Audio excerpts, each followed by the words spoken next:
Are you interested in packaging your knowledge into a high ticket product on or offline? If your answer is yes, the Giant Experience is for you.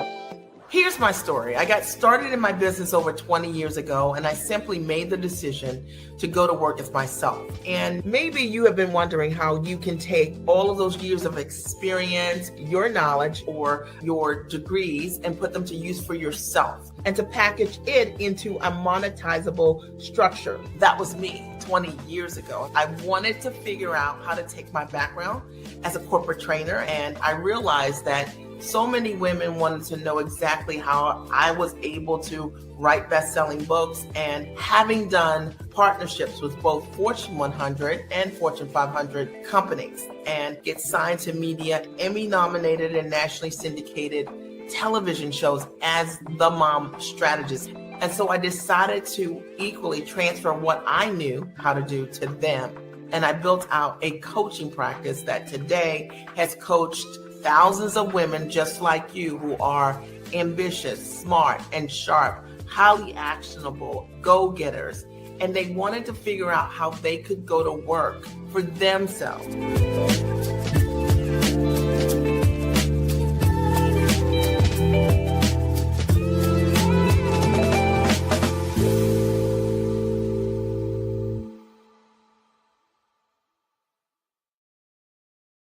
Hey there, guys, it's Mia here, and I am so excited about this topic today. It was something that was on my heart today, and it's late, and I thought I just want to, maybe if I touch one person tonight, with who would you be if you weren't afraid? And I'm going to talk about different aspects of how fear really gets in the way of us being our gigantic selves, of us owning what is really great about us, not launching in the ways that we should, because self-doubt becomes the voice that's the loudest. If that's what you're dealing with, you're going to love what I'm going to share tonight. I'm Mia Redrick, business and life consultant. I started my company 20 years ago. You know what I had to do? I had to silence fear. I had to silence doubt. I had to silence that voice that said, hey, that idea, even though I had not seen it, mom coaching at the time, that no one's done it. It's not going to work. It's not going to make money. And you know what? Because I decided to face the fear, I got to live with a new gift, and you'll get to live with an incredible new gift as well. I'm Mia Redrick. And for those of you who've been following me, you've watched my journey over the last 20 years. I started initially as a mom coach, and I built an amazing coaching practice, coaching hundreds of women around identity, helping them to understand that, who you are is very valuable. That, when we focus on who we are and build that part of us that allows us to grow, our kids, our family, they're the benefactors of our success and our investments. And a lot of women don't think about it that way. As a result of growing an amazing business, getting signed to Emmy-nominated, nationally syndicated television shows, doing corporate strategic partnerships with large brands, I had a lot of women that said, I want to know how to build my business organically, authentically, like you. Okay. And they wanted me to coach them in business. So for the last 15 years, I've coached women and have helped them to be able to understand that you can grow a business with your soft skills or your hard skills. Your hard skills are what you're doing professionally, your soft skills, or maybe what you're doing in your life that's really working. And there's an echo. People are always asking you, how did you organize something? Or how is it that you practice something in motherhood that would really be significant for them? I want you to know that your gifts are valid and they will make room for you. And whenever I come live, I always talk about this. I've coached hundreds of women and helped them to package their knowledge into products and services that are high value, that have delivered over and over again, not only for themselves, but for others. I want you to understand that fear is your gift. It's not your enemy. And so many people think that it is. For me, I remember one of the most intimate experiences that I had with fear was I didn't know how to swim. I was 40 years old, and all my life, I never learned to swim.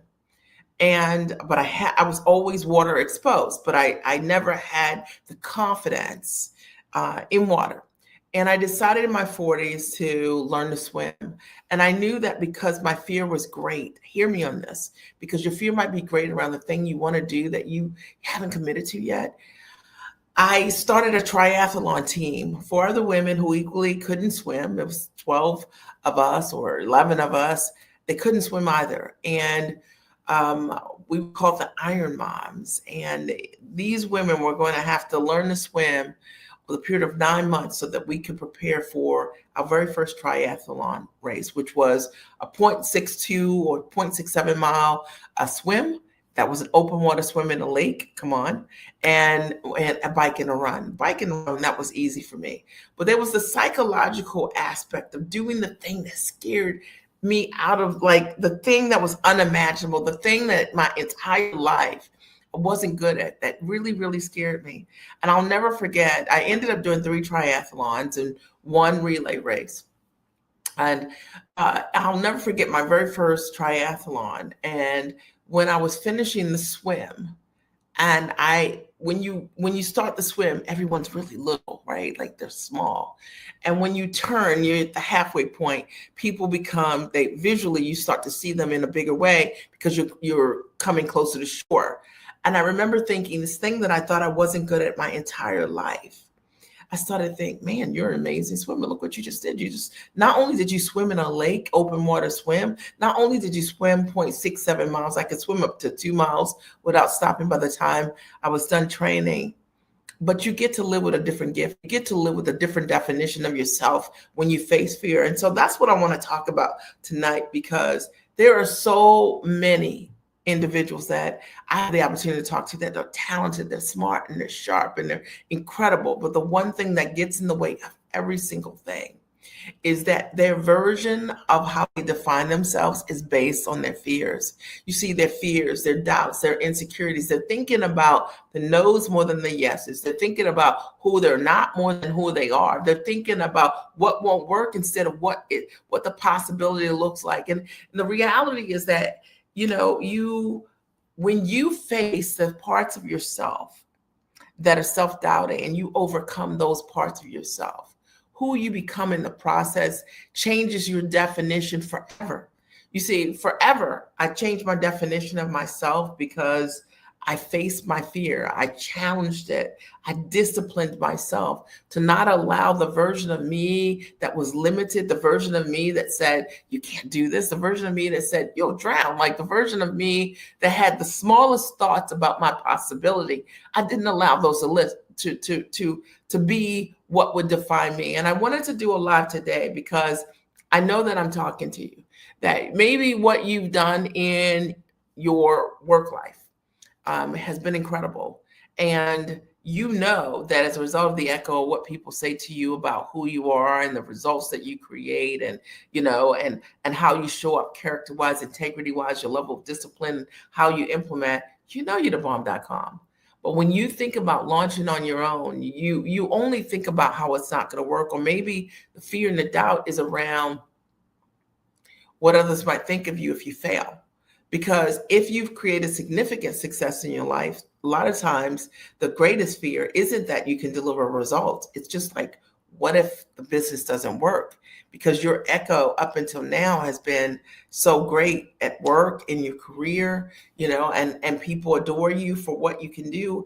And you haven't had the ability or you haven't had the opportunity to deal with the risk factor of just sharing all of who you are. What is that costing you, right? Is it costing you your dream? Is it costing you, to die inside this idea of what's possible for you because you're not willing to face your fear? I tell you, like, I started living the moment that I decided, like, to face the fear, like to say, I feel this and I'm going to figure it out. I decided that I would not be defined by my limitations. I wouldn't allow the doubt to be the loudest voice in my story. I just didn't want to tell that story. I didn't want to tell that story to myself, but I also didn't want that to be my example to my children.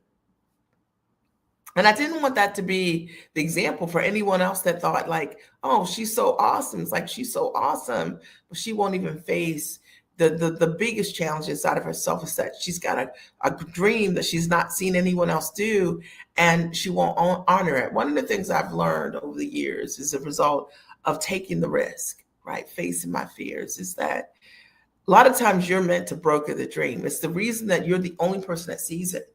And a lot of us who are dreamers, hear me, lean in, that you see things that other people don't see.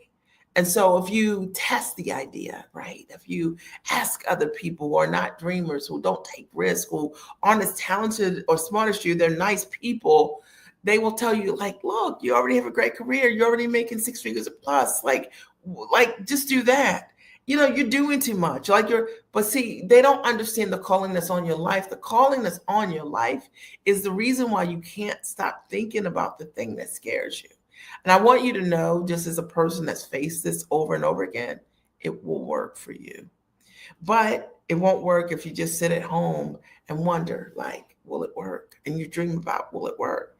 It will work for you when you decide to take the risk, when you decide to bet on yourself, when you decide to be unapologetic about the dreams that you have and the vision that you have and the calling that's on your life. You'll realize that actually currently, if you aren't taking that risk, you're incongruent. And when you do take the risk, you become aligned. And what that means is a more fulfilling life. Like, I feel in my life that I'm fully expressed. I work with brilliant, smart, amazing women. I help them put the pieces together. And I help them to see the things for themselves that they can't see or know is possible without, my level of insight, without standing on my shoulders. Think about yourself.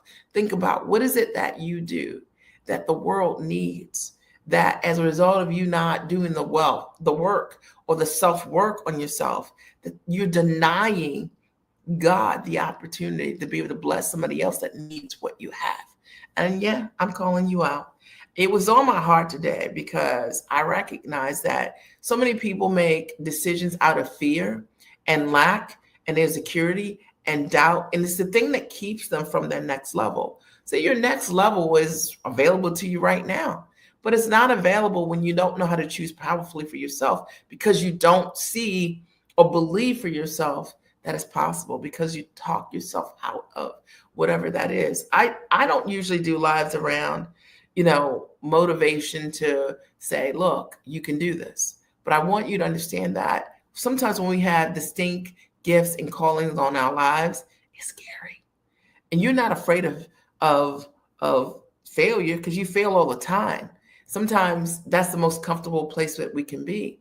Sometimes we're afraid of the light. We're afraid of what happens if I hit that $1 million goal.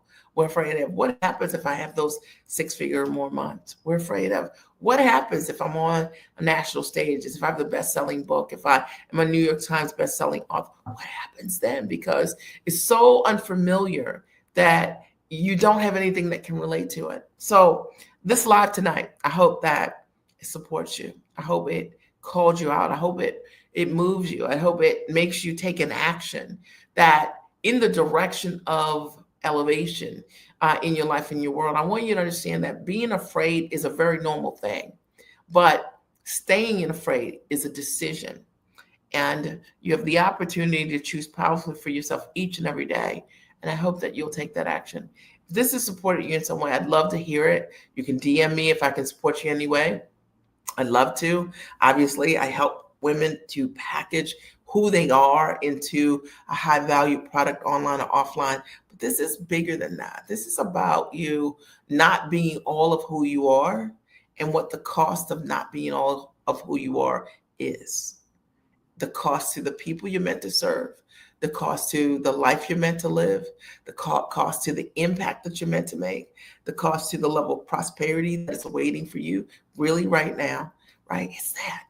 And not building a life around, right, like indecision or who you are afraid to be, but stepping into the highest and tallest version of yourself. I hope this has supported you in some way. Again, I'm Mia Regic, business and life consultant.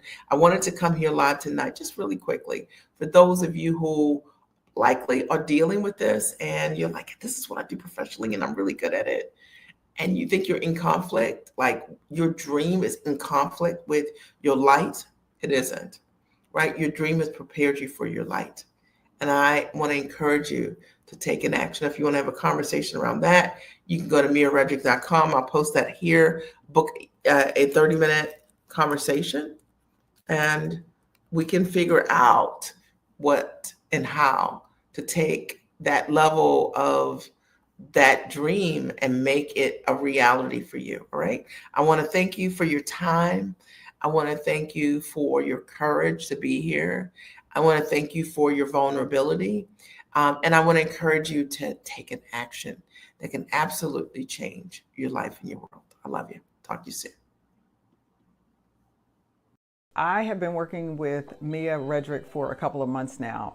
I come to this experience with a lot of education. She was speaking my language from day one. What has changed for me is with all of the education, with all of the training and workshops and private coaching and things that I've had, what I didn't have was a real understanding on how I could package these things, price them, and promote them so that I could monetize what it is that I do and what it is that I wanted to do. And now with Mia, I have an understanding of how to take my tangible and intangible gifts, talents, and skills and put those things in a package that allows me to serve other people and benefit from it. I was stuck. I never thought of my knowledge as something that I could create it as a proprietary system.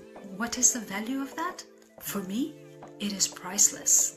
And I'm so happy I made the investment because I can now see how my business can be transformed and how I can be transformed as a result of this work.